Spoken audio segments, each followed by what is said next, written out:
ladies and gentlemen, for one of the best sports podcasts in the business. Subscribe on YouTube to Shaky's Sports Journeys. Hi and welcome to another episode of Shaky's Sports Journeys. Great guest for you today. I welcome to the show England Disability Football Internationalist Azeem Amir. And just before I welcome him, I just want to explain to you Brother Azeem's disability, which is that he is blind in one eye and light perception in the other. So we'll talk to him a bit more about that. But I say, Assalamu alaikum, brother. Welcome to the show. Wa alaikum salam. Thank you so much for having me. It's a pleasure. It's an absolute pleasure. We have a mutual friend. From sunny Rochdale, Muhammad Ali. So I think you do a bit of training with him. He's a neighbour of mine. He went to the same high school as me. I think he's a few years, maybe 3 or 4 years older than me. But literally lives around the corner, less than a minute walk. And I followed his boxing kind of career and his struggle and now his success quite closely, you know, over social media, and our paths would occasionally cross at the gym or, you know, at the local mosque or just around the local area. And I never kind of thought, actually, you know, it would be a great opportunity to utilize someone who is also, you know, training at the top of his game or at the top of his sport to help me train and keep fit, especially over lockdown. And that's when I dropped him a little message over Facebook, and then we started to do some training together, some running through some pretty interesting weathers. That was for sure. It was early January, and you know, it was absolutely hammering it down with snow and ice. But you know, we were out running on the roads, and you know, it was a great time, and he really helped me, and I think I helped him as well. So win-win. Brilliant. Glad to hear it. Both inspiring young men. You know, you are flying the flag. You know, you've not let your disability hold you down. You've become an international football player. Muhammad Ali has bashed down the barriers as well to become the first type 1 diabetic boxer, professional boxer. So very proud of your achievements. Want to now touch on your childhood, where you grew up, a little bit about your family background, and also a little bit more about the challenges you faced with your disability when you were born and when you were growing up.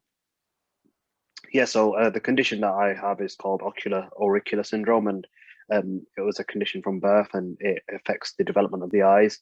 So when I was born, I was kind of born with an eye condition that many weren't aware of at the time, but the doctors and the ophthalmologists knew that there was something that wasn't too right, but they didn't know the severity or kind of what level of sight I had, or you know, what the actual condition was at the time. They just knew there was something wrong. So through many procedures, operations, and appointments with the Manchester Royal Eye Hospital and the team of ocular surgeons there, they were fantastic in trying to, you know, I guess do whatever they could to salvage any sight that I could or had, and yeah, they did the best that they could. But the condition that I had means that I've got no sight in my right eye, and I can pick up on light, shadows, and shapes kind of from a distance in my left, so I can kind of see that something's there, but so I struggle with detail.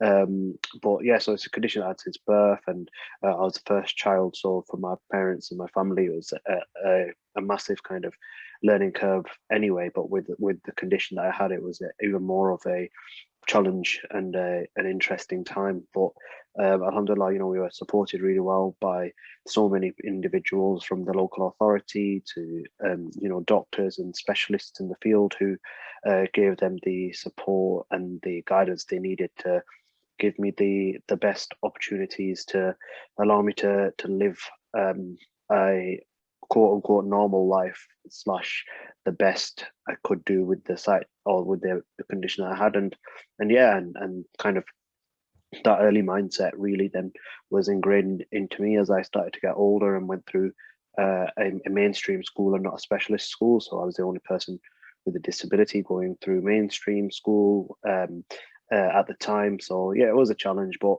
again, I had some great people around me, some great teaching assistants, and that was a pattern that was followed kind of throughout primary school, high school, college, and university, and now with my master's. Wow. You strike me as a very determined young man from the way you've come through your life. The fact that you went to normal school, you didn't go to a specialist school. I think from an early time in life, you were always determined that I'm going to live as normal a life as is possible, and the disability is not going to hold me back. But and that shows in what you've gone on to do with your life. You mentioned your parents. How did they picking things up as they went along, and how did they adjust things at home and stuff like that? It must have been a tough time. Yeah, of course, for them, obviously, I can't really recall, but from kind of speaking with individuals and them and my family, that they were very determined to kind of put things in place that didn't make me feel any different, because I had cousins of a very similar age who were young, born 2 months before, 2 months after me, and kind of it was actually that really encouraged me, because Junaid and Rida, they were ultimately going through their childhood and their early stages of life, and why should I have been any different? And it was little things like certain toys I couldn't see, so I didn't know were there, so certain stimulative toys with lights or that made sounds were more kind of for me to be able to pick them up and to be able to play with them. So yeah, it was things like that kind of little changes, and I guess a lot of it was vocal, because obviously I couldn't see what was around me, so a lot of the support that I had wasn't like, come and look at this, or here's this. It was more like speaking with me, and yeah, so across my family, that was fantastic, and the support that they had from the local authority with those in the know specialists, and in the kind of supporting of young individuals and children with a visual impairment, the additional needs service in Rochdale, they were fantastic. From kind of, we call them habilitation officers, who help kind of with that early sensory kind of perception, and make sure that the young individual with a visual impairment is as kind of switched on, I guess, to what's around them, and yeah, so that was fantastic. And ultimately, that determination, I actually think that I'm quite lucky, because I was born with a disability, so I know no different. But there's individuals who acquire a disability later in life through an accident, or through genetics, or through just life in general, and for them it's a bigger challenge, I think, because they went from sight to no sight, or a no condition to an impairment, whereas for me, I was born with it, so I had to just learn how to live my life this way. Amazing. It's very inspiring to listen to you, and the fact that you've gone on, and you mentioned there in the last part we were talking about, you've ended up achieving, and you're now doing your master's. So what is it you went on to study? I'm doing sports management at Salford University, and I did a similar degree, and now just doing my master's. So halfway through, looking forward to kind of getting this done and out the way. And it's, I guess it's managing my studies, and again, great supportive network and great individuals who help me to kind of keep on top of that, especially with everything that I do extracurricular. Oh, unbelievable, mashallah. It's just didn't go to university, lazy. Should have put more effort in, and it's inspiring that you're going on and you're achieving such greatness. And that's just the tip of the iceberg. Football. When did that interest come? So I've always had a kind of a passion for football and sport, but for me, kind of accessibility was a bit of a challenge, due to kind of the teachers or the sports coaches or PE teachers not having the know on how to fully integrate a person with a visual impairment as part of a mainstream session or a setting.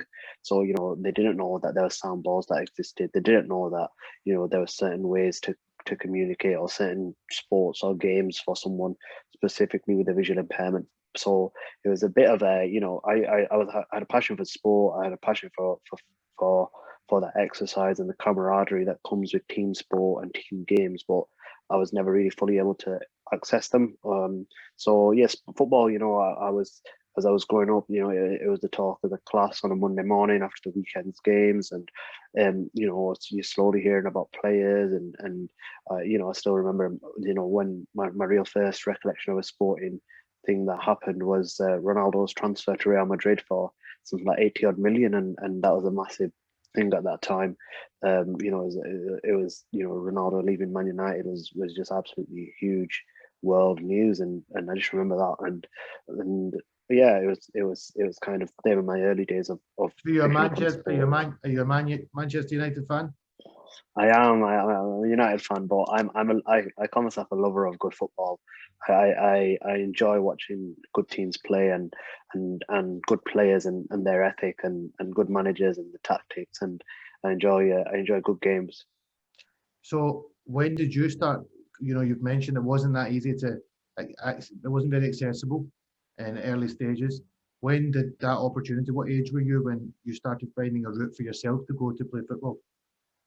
At the age of kind of 15, 16, kind of in high school, there were these days put on by the local authority to give those with a disability in the local community an opportunity to try a sport, or to take up or to showcase them a sport that may be able to, that was specifically made for them, and that is when things like wheelchair sports, box chair, or other impairments, but specific sports. And that's when I came across, someone said, there's a ball that makes a sound, and you wear a blindfold, and that's how you play the blind football. And I gave it a little go, and at first I was a bit unsure as to how the sport would actually work in game, and whether it just would be people who couldn't see just smashing into each other or whatever. But actually, it wasn't like that. It was a very technical, tactical, and elite sport. And I slowly then started to take it up as a hobby. Started to play for a local club. Started to train, and just recreationally, and just to get the skill set that you need, where you have no sight at all. You're wearing a blindfold, so it's limited. You're limited to just relying on your ears, and then your orientation skills, your confidence, your trust, your balls manipulation. There's so many skills that come with it. I genuinely believe it's the hardest sport in the world for those reasons, where actually, there's no one holding your hand when you're on the pitch. You're solely reliant on yourself, and yeah, so that's how kind of blind football, that's how I came into it. And the sport itself is a five-side sport with 4 outfield players who will wear the blindfolds, so they have a form of visual impairment. Wearing the blindfold means that everybody's equal. The ball will make a sound because it's got ball bearings in the panels. The goalkeeper is fully sighted. We play on a 5-side pitch with boards going down the side to keep the ball in play, and one of our coaches will stand behind the goal that we're shooting towards, and he will then, I guess, be that person, that vocalist, that audible tannoy to help guide us to where the goal is, and we use his voice to know where the goal is. And apart from that, he's played from a grassroots level all the way up to Olympic level. Wow, it's quite amazing. So how is it? You must find the fact that your eyes, you've got your disability with your vision. Your hearing, is it even stronger than is it stronger than, say, somebody else's hearing? And please excuse my ignorance with any question I ask. It's just because you will really have to use the hearing more than anybody. That's so important. Is that the case? Is your hearing really, really strong?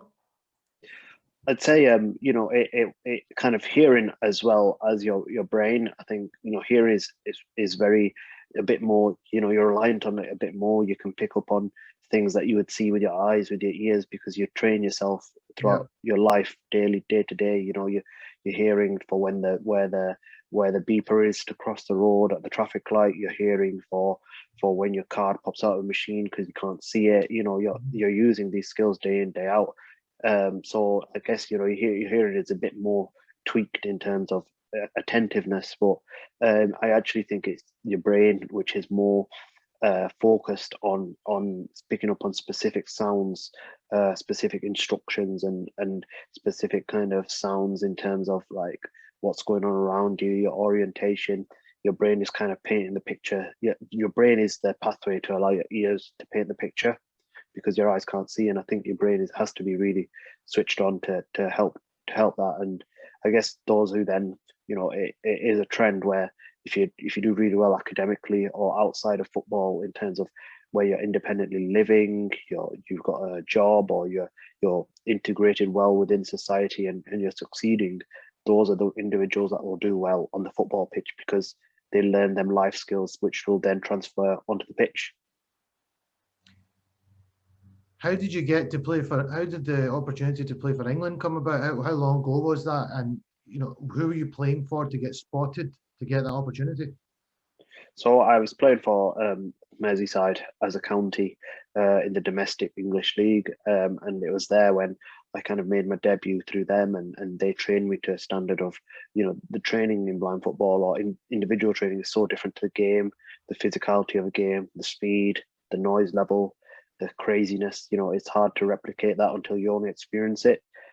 So that's when I started playing at a league level, and it was fantastic because actually it was a big learning curve, and someone new, 17, 18, coming into open age football, playing against England internationals, it was a real challenge as well, and a real learning curve for myself, and that then developed into me slowly establishing myself as a regular in the team, as a league player. And then even though I'm still young, I'm still in my early stages of my career, I had to learn quick to be able to adapt to different situations that were happening on the pitch, and it was learning as I went on. And it was there where I was seen by some of the England coaches who recognised some potential in me being able to play potentially for my country and going through a talent ID program, and that's what I was put on. I spent a few years on that, attending camps, attending conditioning sessions, attending development stage and procedures, for new players and emerging talent camps, and that's kind of where it started. And then I was fast tracked onto being given the honour and the opportunity to go up to St George's Park to train with the first team, and there, one of the world's best facilities where everything is provided for you. You've got a Hilton hotel on site, you've got every strength and conditioning gym or piece of equipment you could think of, recovery, everything is honestly unbelievable. You look after it so well.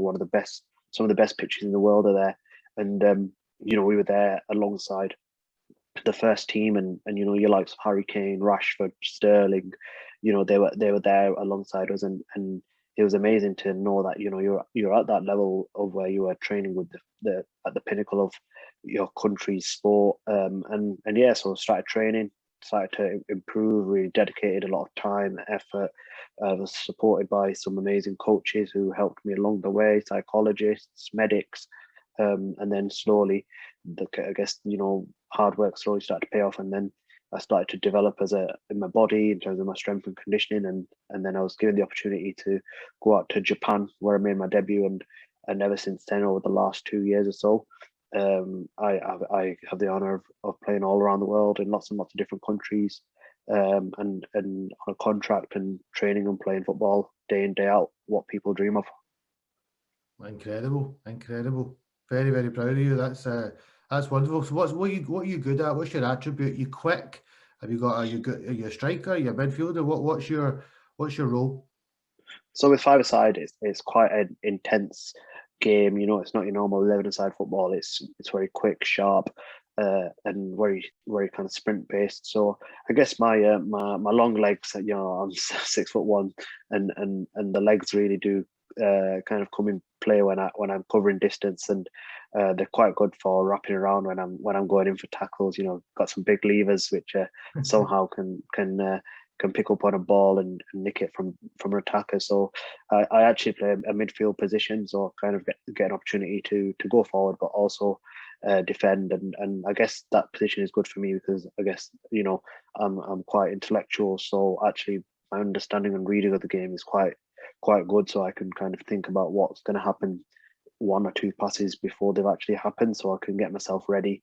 And I guess with experience, I'll be able to then make sure my body position's right, making sure my brain can be backed up by my body and by my football ability to read the game, cut it out, and then make something happen. And physically, as I develop my speed, my stamina, my strength, I'll hopefully then be able to integrate myself as a first team impact player who can be relied on to really turn up in the big moments when it matters. Yeah. What are the big? Did you mention the Olympics earlier? This is an Olympic sport. Yeah, so we're actually in prep now. We missed out on Tokyo. So we're actually in prep now for Paris 24, and the run into that is very intense, and some amazing opportunities along the way with European Championships or World Championships in the UK, which is also, you know, home games, which is also a qualifier for Paris 2024. So we're really excited 2022, 2023, and 24 ahead. And you know, it's guess it's up to myself and my teammates to really commit, dedicate, and push our limits to be able to, you know, give ourselves the best chance. Exciting times indeed. How many people are in the England squad? You mentioned it's 5-a-side, so how many get picked for? How many are in the contention if you qualify for the Olympics? How many would be going? So we have a team of 10. 10 outfield, 8 outfield, 2 goalkeepers. So, but you know, it's quite a small pool of players. So you've got to really make sure you're at the top of your game. And even when you go to a tournament, let's say you are in the squad, and I've been in many squads now already at a young age. It's about not just being, you know, like a tracksuit warmer. You want to be a player on the pitch, or you want to be actually making an impact, not just there to make up a number.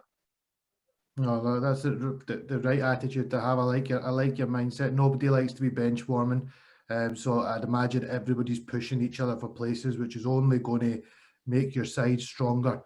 And I wish you all the very best in qualifying for the Olympics. We'll be keeping fingers crossed, and hopefully I'll get to see you there. Something I really wanted to talk to you about is, let's go back to the start of lockdown. A lot of people, life changed dramatically at the start of lockdown. And it certainly changed quite a bit for you as well, because you launched a new kind of business idea that you have, which is called Learn With ESS, which is a disability awareness and team cohesion business. Tell me about that.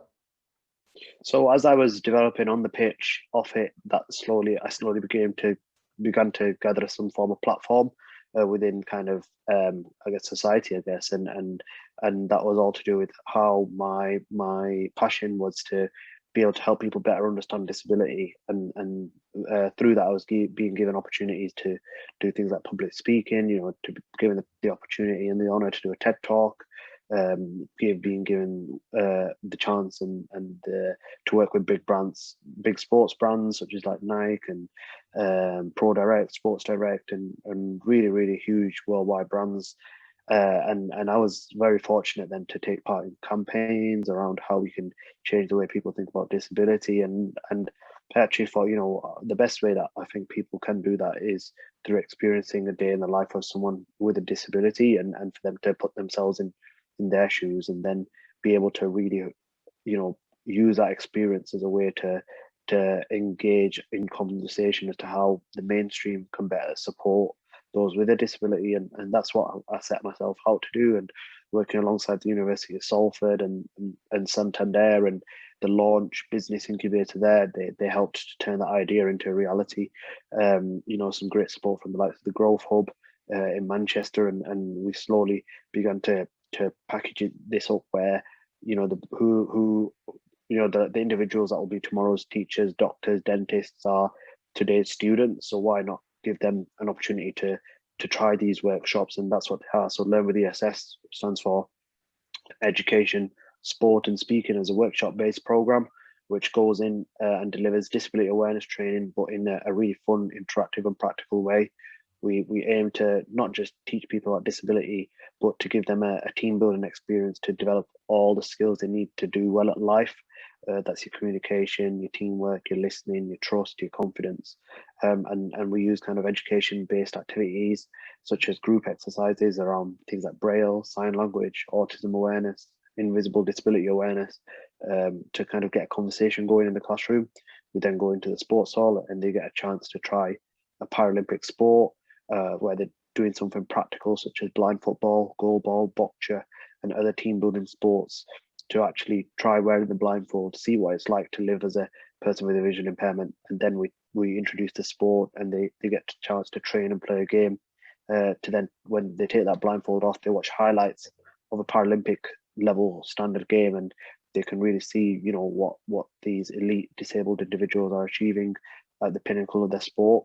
And then we top the day off, or the afternoon or morning off, with a talk, but that's a speaking by a local role model, with the aim to motivate them leave them with some form of inspiration. And that 3-step program we try and roll out to those in education, from school to university, staff to students, to sports clubs, recreational and professional, and also corporate organizations. And we've been launched we piloted for 12 months throughout the lockdown, phasing in and out of face-to-face and online workshops, and now we're more or less all fully face-to-face with a team of 6 to 8 coaches who go in and deliver alongside myself when I can. And we try and add as much value to today's young people to lead to hopefully a more unified future. Wow, sounds like an absolutely fantastic initiative you've got going there. How have you been? Have you got good support, good funding in place that this can be a long-term thing? Yeah, I mean, that is the plan, to make this sustainable, to make sure that as we grow, we have strong foundations to make this financially viable, but also to make sure we can add as much value as we can to as many individuals as we can. And that's the premise of the program, with the hope that will continue throughout time and over the months and years. And we've had some great responses so far from the local area of within the northwest and Greater Manchester, where I'm based, but also already further and wider than that, from all sorts of different parts of the country. So the hope is we can really, get this model out there, get these workshops out there, and add as much value to the participants that take part as possible, and leave them with a life-lasting experience. What's the general feedback been like so far from the people that have tried and tested it? Yeah, fantastic. I mean, if anything, it's the premise of it is to make sure we have a good laugh, to have that fun, that excitement, trying something new, and alongside all the skills that come with it. It's great to really give young people and our participants an opportunity to do something that they've never been given the opportunity to do.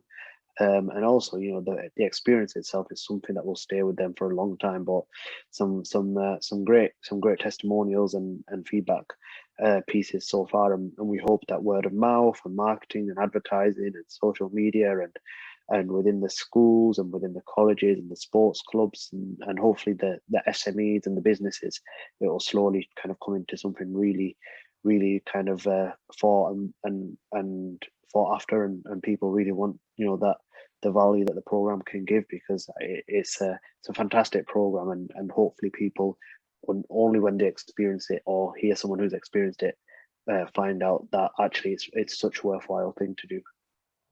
I think it's wonderful. If there's anything I can do to help you, we've obviously in touch with each other now. So I'm from lovely Scotland. If Scotland was a market you wanted to try and develop into, I'm sure we could get some introductions and get some, because it just sounds like a fantastic thing. I would love to take part myself and go through the experience one day.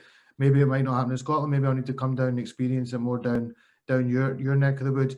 But look, it's wonderful. How old are you again, Azeem? We've been talking so long, I forgot what you said at the start. I've just turned 22 this week, so 22-year-old man. You've done things in your life already that some people don't ever achieve in their life. So here is an example right here, right now, that disability is a disability, and there is ways and means that you can do something with yourself. But I'll let you answer that. What's your advice to anybody out there, with whatever disability it may well be? There's lots of different disabilities. What's your solid words to them? I think I'd say, people, some people acquire a form of challenge. That challenge may be a disability. It may be through a loss in their family. It may be through a loss of employment or some bad luck, or, things happen in life. But the way in which we respond to them, some things are out of our control, but what we can control is the way we respond to them. And it's the outlook that we have, that positive mental attitude and that positivity towards anything that happens in life that is negative, or something that we think is negative, but actually we start flipping it and thinking about it as a positive side, and then going out and trying to achieve everything you can, if not more. Like, I genuinely believe I'm more fortunate than so many others in the world, because I've got a vision impairment, but there's some people that are going through severe poverty, you know, that they're struggling to get food, water. Some people have got severe physical impairments, to struggle to walk, struggle to feed themselves. Whereas like me, I live a perfectly normal life. I just struggle to see, and I actually think, you know, looking on that side of things, how lucky I am to be in the position that I am, and it's just that I guess that coming back to that humbleness of actually realizing, you know, things can be taken away from us in an instant, so taking nothing for granted. So yeah, that would be the way that I kind of look at it, but also to ensure people take up every opportunity that they get a chance to do, and that you might think it's, you know, an adventurous pursuit or a sport or a hobby or an experience, and you know, that at the end of the day, you know, this is a massive thing for me. You won't look back and think about an opportunity that you had that you never took up. You'll ultimately only remember the things that you have done and the memories that you have made, and the lessons and the experiences that you have come across with. And you can only do that if you take up an opportunity and take that risk, or take that jump or leap. Don't think I can add anything else onto that. It's wonderful advice. You've touched my heart listening to you for this last hour. I can be a bit moany and groany sometimes. I'm not going to lie to you, Azeem, and I can you know, grumpy about things that are just shouldn't be grumpy about. And I should just, you know, get up and be active and do things. And speaking to you, I feel like I'm ready to go and open my fast in a short while. I don't know, go for a run. You know, I've been making an excuse for about the last couple of weeks that I've not been going out to train. And I feel like I've got that desire. You know, cricket season is starting soon for me. Speaking to you, you've given me that drive. I appreciate that. So I can imagine how many people you're going to touch out there with your drive, with your story. I wish you all the very best. If there's ever anything I can do to help you, I would love to do so. We'll all be looking out for you in the Olympics. I'll expect you to be top goal scorer in the competition. No pressure or anything like that. And yeah, just have a stay on for 1 or 2 minutes afterwards. Don't go off too quickly. But it's been a pleasure having you on, and I wish you all the best, brother. No, thank you so much for the platform and for the opportunity, and yeah, thank you. It's been I thoroughly enjoyed speaking with you, and hopefully your listeners enjoy having listened to our chat as well. I'm sure they will do, brother. I'm sure they will do. Hang on for a second.